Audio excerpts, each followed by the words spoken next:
Professor George Challenger was a respected scientist, explorer, and researcher. In 1925, after returning from a journey deep within the Amazon rainforest, Challenger presented evidence of what he believed to be a discovery unlike anything known to mankind. He claimed to have encountered a living prehistoric creature, a flying reptile, a creature that should have been extinct for millions of years. Challenger reported that he had successfully shot the creature during his expedition. However, before the specimen could be recovered, it was lost. The scientific community rejected his claims. Many believed Challenger had fabricated the entire event. Rather than abandon his discovery, Professor Challenger organized a second expedition. His objective was simple: return to the Plateau, document the creatures he claimed existed, and prove that the lost world was real. The expedition began in 1925. Challenger was joined by 4 other explorers and a local guide. Professor Julian Summerlee joined the expedition as a skeptic. He intended to prove Challenger's claims were impossible. Lord John Roxton was an experienced hunter. He joined the expedition seeking adventure and discovery in an unexplored region. Edward Malone would document the expedition. His reports were expected to become one of the greatest scientific stories ever recorded. Agnes Clooney served as the expedition's guide through the dangerous terrain of the Amazon. According to official records, Professor Challenger returned alone.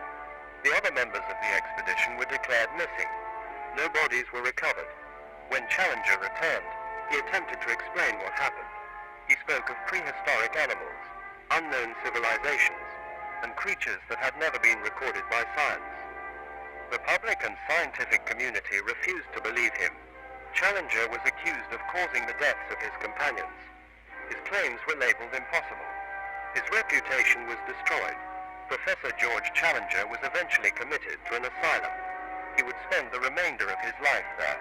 Separated from his family, Challenger left behind his wife and his only child, a son who was only 2 years old at the time.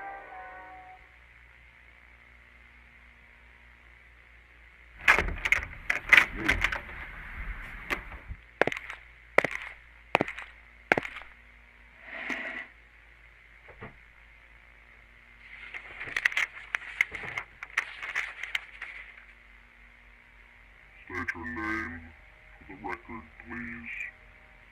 Peter Challenger. And what is your connection to Professor George Challenger? He was my great-grandfather. Okay, Mr. Challenger, before we discuss the events of the past few weeks, can you explain how you became involved with your great-grandfather's lost world? It started when my father passed away. He had inherited my great-grandfather's belongings. For years they were stored away. Nobody cared or knew what was inside. When my father did pass, I received them, the boxes. I expected old letters, scientific notes, personal records, nothing much.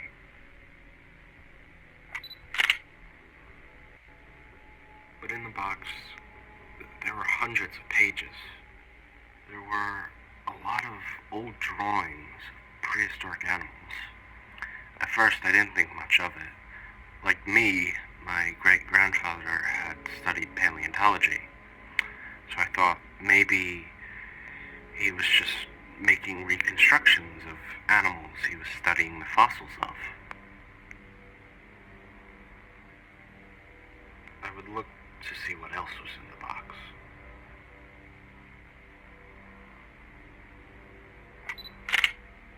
There were 2 small rock carvings in the box. One looked to be of a stegosaurus and the other a brontosaurus. They looked odd, like something an ancient civilization would make.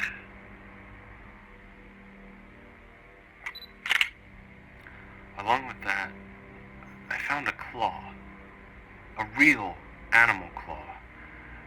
At first I thought it was from a bear, but the more I looked at it, the more I realized it was from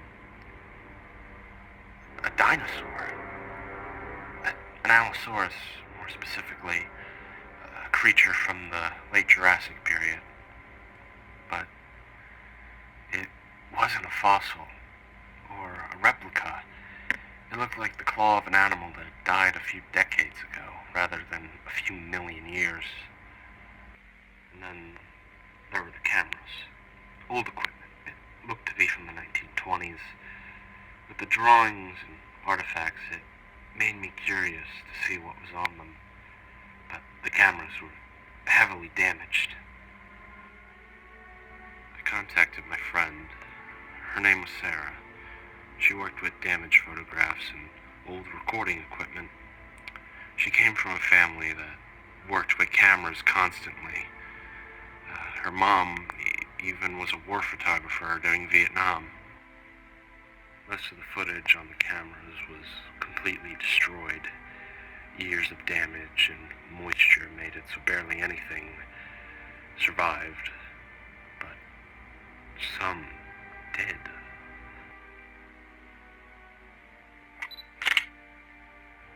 The first few images were rather boring, just pictures that were hard to see, but what I could make out was they were in a forest, and I could make out some plants, mushrooms, nothing much in those images. But then the rest of them, well, they were still hard to see, but you could clearly make out some figures of animals. Dinosaurs. Then there were the recordings. They were short, admittedly, and there wasn't many of them. Barely any survived, but the ones that did, they showed animals. Animals that matched my great-grandfather's drawings.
After I got the images and videos back from Sarah, I looked them over.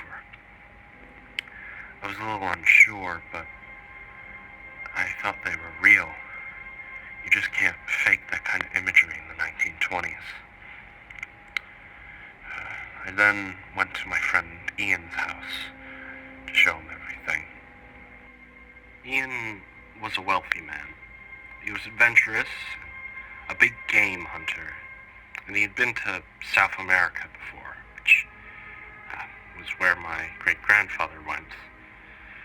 I showed him all the videos and images, and I asked him, it was kind of a shot in the dark at the time, but I asked him if he could possibly fund an expedition to find this lost world. I was surprised how quickly he agreed. He said he'd pay for any expense.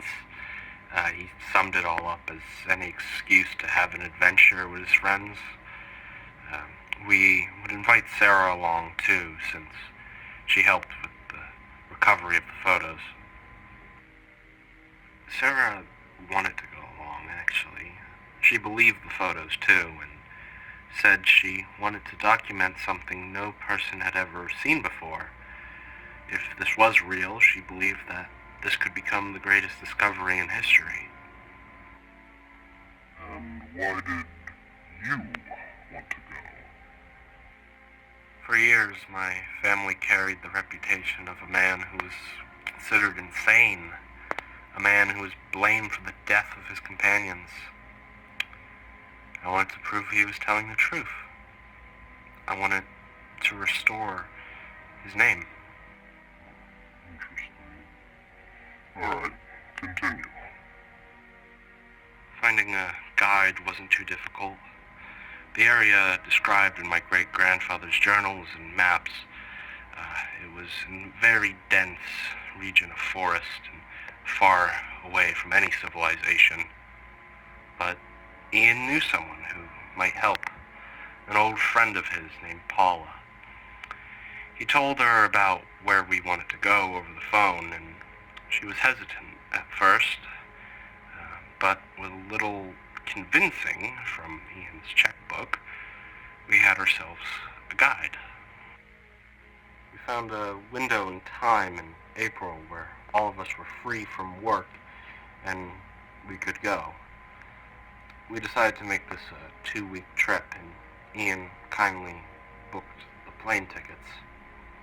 When the month came around, we flew to Brazil. Supplies we would need were mostly purchased in the country. Ian arranged equipment to be picked up and purchased through local contacts of his. We got plenty of weapons. If we did encounter dinosaurs, we would need means to protect ourselves. We followed the maps my great-grandfather left behind, and after 2 days of traveling through the thick Amazon rainforest, we found it.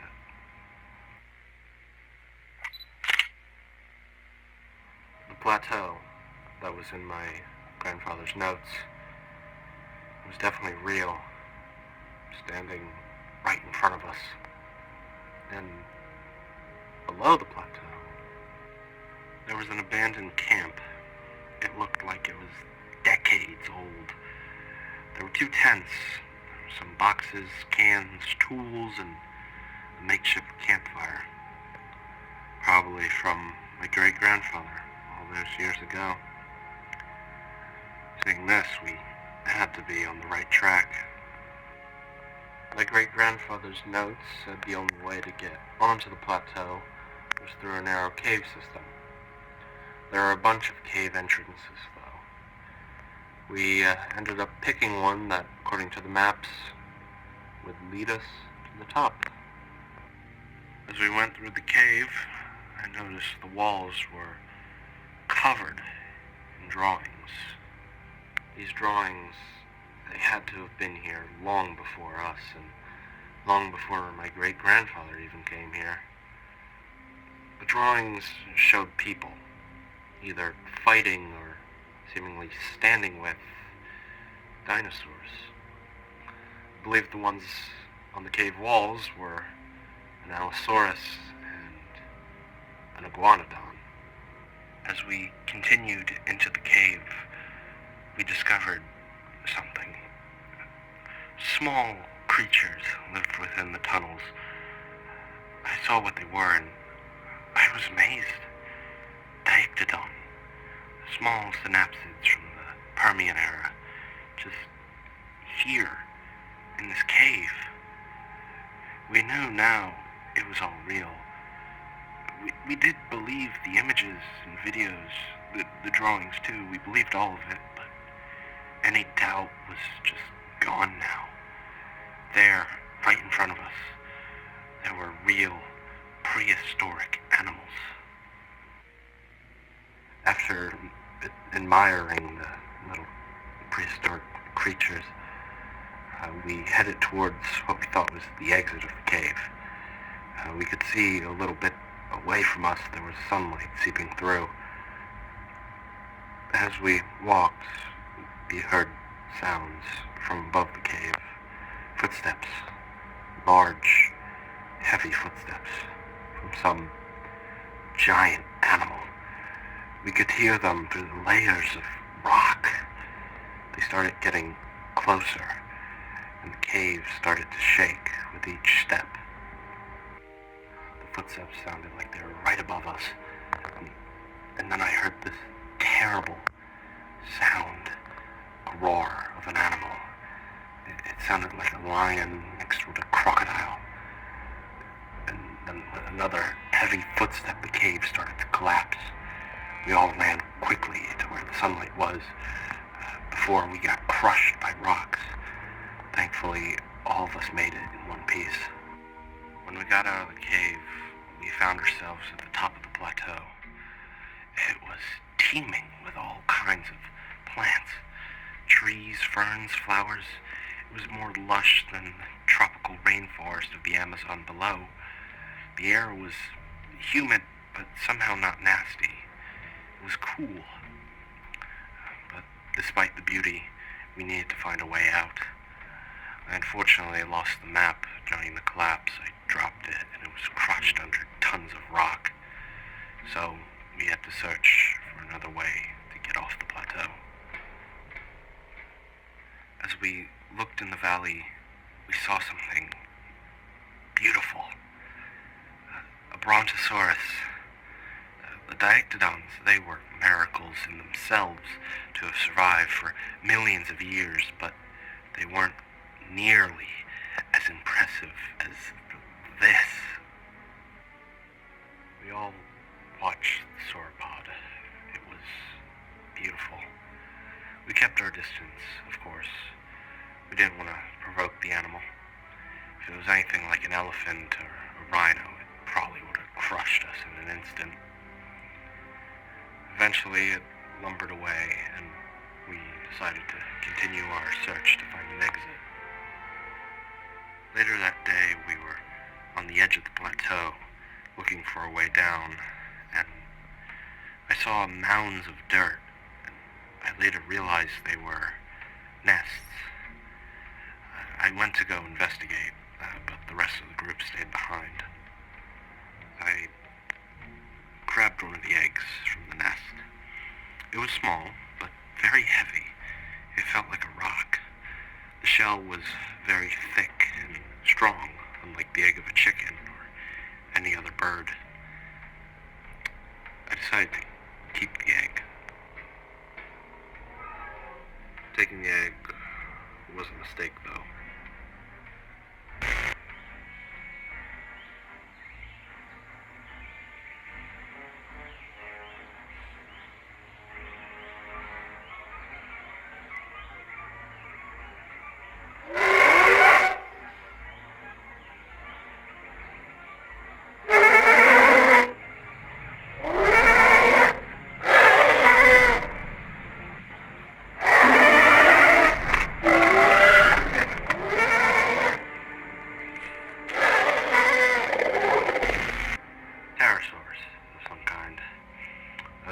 Escape with the egg and got back to the rest of the group.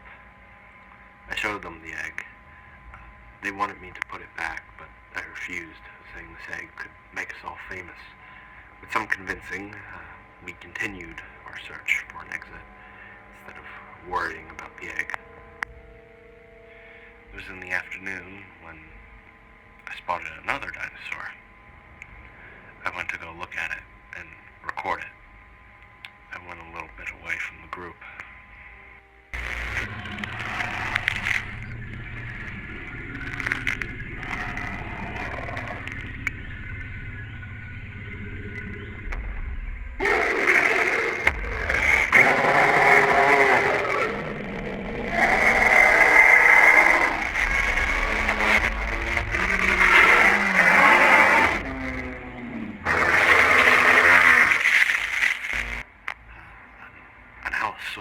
By the looks of it, had attacked the animal, which was a Triceratops. I quickly got out of there, not wanting to be crushed in battle. I'd almost forgotten this place could have predators. After that incident, and the one with the pterosaur egg, everyone decided we needed to stick together. At sunset, we discovered the remains of something interesting. Not the remains of an animal, but a village. There were huts, pots, baskets, and tools. It had large wooden stakes on the outside. Some of the stakes were destroyed, along with many of the huts. It looked like something had stepped on them and crushed them. There were no people, no remains, no one. It looked like the village had been abandoned for years, with everything being overgrown with foliage. Nearby the village there was a cave. We looked in to see if there was a way out, but it had also collapsed. When we got further in, on the walls there were more drawings. One of what I assumed was a brontosaurus, like the one we saw earlier. There was two other drawings, and I wasn't sure what they were. One looked like some kind of devilish ape, and the other a very spiky-looking theropod. Definitely not an allosaurus like I saw earlier. But in the cave, there were pieces of paper, and there was a name. It said John Roxton.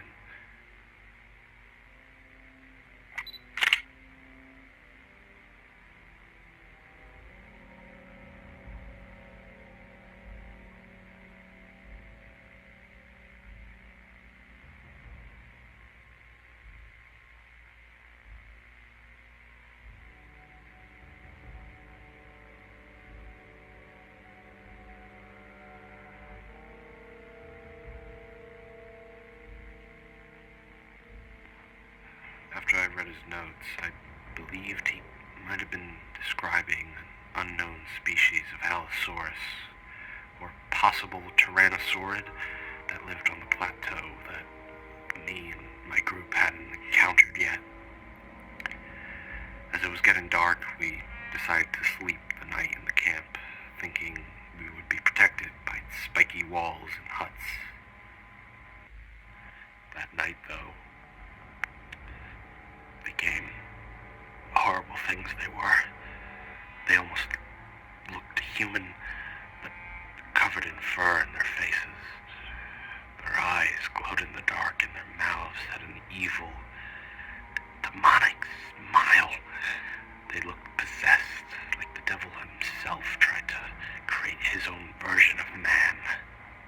It all happened so fast. The ape men circled us. Ian grabbed one of his guns and shot at them, killing one, but another tackled him to the ground, wrestling for the gun. The rest of us tried to get our weapons, but they blocked us from getting them. Then two of them grabbed Paula. She screamed for help, but we were powerless. They made laughing sounds as the two of them pulled Paula's arms off. She screamed in pain. Sarah and I tried to fight them off, but there were so many of them. I had tried to use the flash of my camera to scare them or disorientate them, but it didn't work. Ian finally got the upper hand and shot the one he was wrestling with. He started shooting the ones around Paula, but it was too late. She had already been ripped to shreds and was being devoured by them. We ran in fear. There were so many of them. Their howls and cries, they chased us through the night. While we were escaping the ape men, I saw something impossible. A human structure. A facility at the bottom of the plateau. I took a photo before I continued to run with Ian and Sarah. The sun began to rise. The ape men weren't as scary in the day, but they were still a threat. We ended up running into another dinosaur, an iguanodon, and it saved us. The creature scared the ape men away. We kept running to put distance between us and the village and those creatures. After Paula's death, we knew we had to get out of here. in some way. Ian was pretty upset about her death. He blamed himself for it, but it wasn't much he or either me or Sarah could do for her. We rested by a river, trying to take everything in. We ended up drinking from the river. The water was very clear, as blue as the sky, maybe a little too blue. It almost looked dyed. The water tasted kind of strange. It didn't taste bad or anything. It tasted good. Way too good. I don't know, it kind of tasted like a sports drink. Not sugary, though. It just oddly refreshing. The river, though, was teeming with life. There were prehistoric amphibians like what I thought was a diplocaulus swimming and fighting around the banks, and this strange crocodile-like creature. It almost looked like a dog. It was rather cute. And I heard something.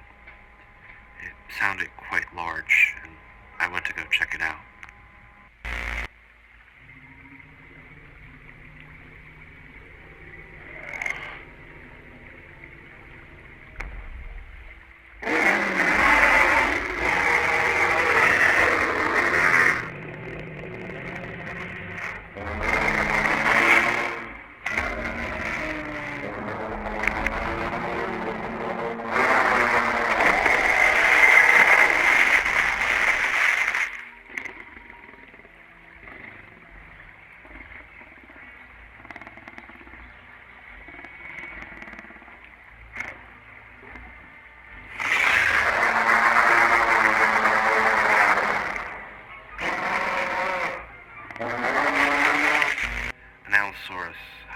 Had fought and killed the ceratopsian.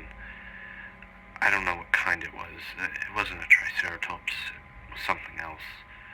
But as it got killed, another Allosaur was watching and it spotted me. I quickly got out of there. We moved on, continuing to look for a way out, but we found nothing. Night began to fall, so we set up camp. We made a fire and slept on the ground, with one of us keeping watch every hour. That night, I awoke to a scream from, I assumed was Sarah. I got my camera out to use it for light, and I saw the Allosaurus from earlier. It had followed us.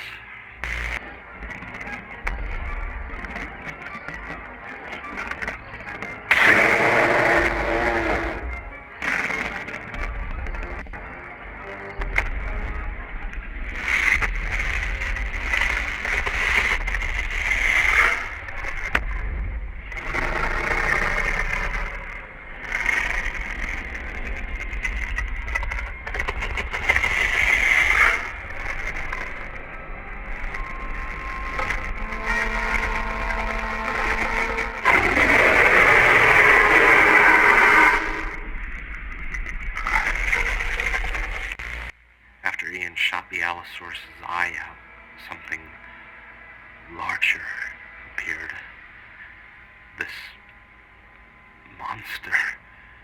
It stood on two legs, like the Allosaur, but it had smaller arms and a squat face. The animal was covered in spikes, giving it armor on its back and its tail. It looked like a mix between that of a rattlesnake's rattle and a battle axe. Its mouth was full of razor-sharp teeth, and it had devilish horns on top of its head. I knew what the animal was, but its size made it almost unrecognizable. It was a Carnotaurus, the meat-eating bull. But the fossils we have of Carnotaurus, the animal is estimated to be around 2,000 kilograms in weight. This thing was easily pushing 20,000. We ran. We had to. This animal was at least 9 meters, maybe more in height. We couldn't fight back. The animal, it It couldn't run. It was too big to lift both feet off the ground, but its walk was fast enough to catch up to us. I tried to use my camera flash to scare it or confuse it, but just like with the ape men, it didn't work. If anything, it just pissed it off. As we ran, Ian, he started to try and distract it by yelling, screaming, and he still had his gun, so he shot at it. Sarah and me yelled at him to stop, but he kept screaming, telling it to come at him. It worked, and it chased him. He led it away. We kept running, and we climbed up into a large tree, about twice the height of the animal. We couldn't see where Ian or the Carnotaur went. We heard roars and gunshots off in the distance. They stopped as soon as they started. I tried to use my camera light to signal to Ian, hoping he would see it.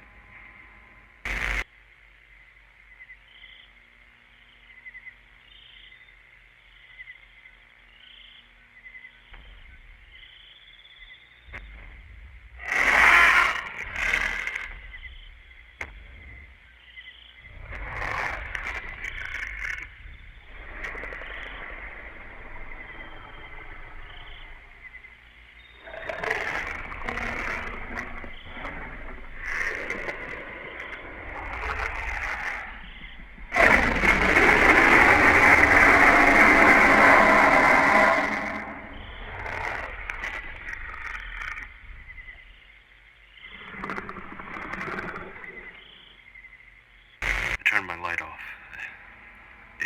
It did attempt to push over the tree, but it failed, and it went away shortly after, seemingly losing interest. Me and Sarah, we comforted each other, telling ourselves Ian had to be fine. Me and Sarah, we tried to sleep, but it was hard. We were worrying about Ian, and it didn't help when the ape men returned. They climbed up the tree. We were able to knock them down and escape. We ran from them again. The ape men continued following us, but around sunrise we found a brontosaurus, the same one from before. It intervened intentionally, like the iguanodon. After it chased the ape men, it seemed to look at us, interested and confused, like it had seen us before, which it had. The brontosaurus had small ornithopod dinosaurs around its legs. They were using the sauropod for cover. All of them seemingly welcomed us and were okay with us being around them. I talked to Sarah. I felt like this whole trip had been a disaster. I felt it was all my fault. Paula was dead, and all my fault. Ian might be dead too. She tried to comfort me, but then suddenly the small dinosaurs ran away. They were spooked by something. The brontosaurus looked unnerved too, like it sensed something.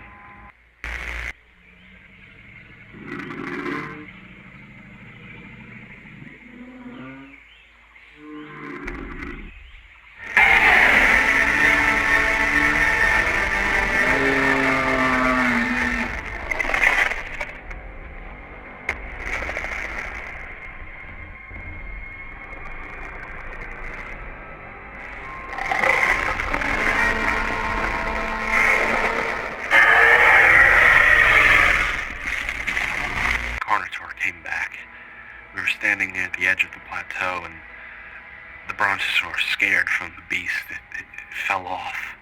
It lost its footing. The Carnotaur looked down at it and then spotted us. It gave chase, and we ran. We were able to hide in a small cave that was inside of a river.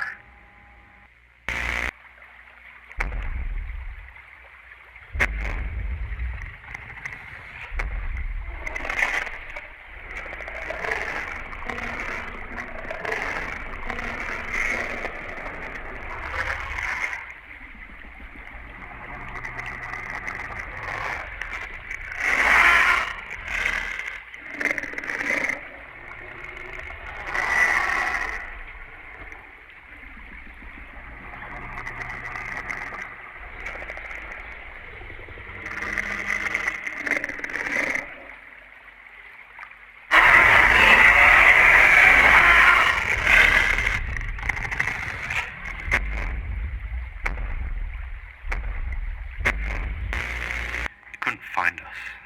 The water maybe masked our scent, or it just lost interest. After a while, me and Sarah got out of the water and continued looking for an exit in this hellish land. As we ventured out, we came across a gruesome sight. We saw a giant lizard eating something. It was Ian's lower torso. It had been cleanly sliced off from his upper half. The carnivore had to have done it, and now the lizard was just scavenging.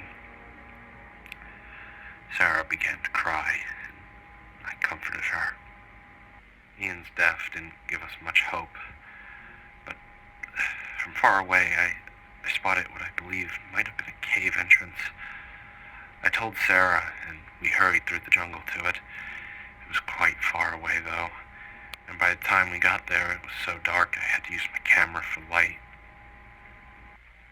It was a cave entrance, thankfully, but there was a sickening smell of rot, like that of death. I saw, laying next to a dead animal carcass, another carnivore.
Carnivores didn't start fighting, I surely would have ended up just like Sarah and I was able to escape through the cave. It was tight, but I got out. After a few days in the jungle of trying to find my way, I found your guys' truck, and then your people took me here. All right. Well, I think that's enough, Mr. Challenger. Thank you.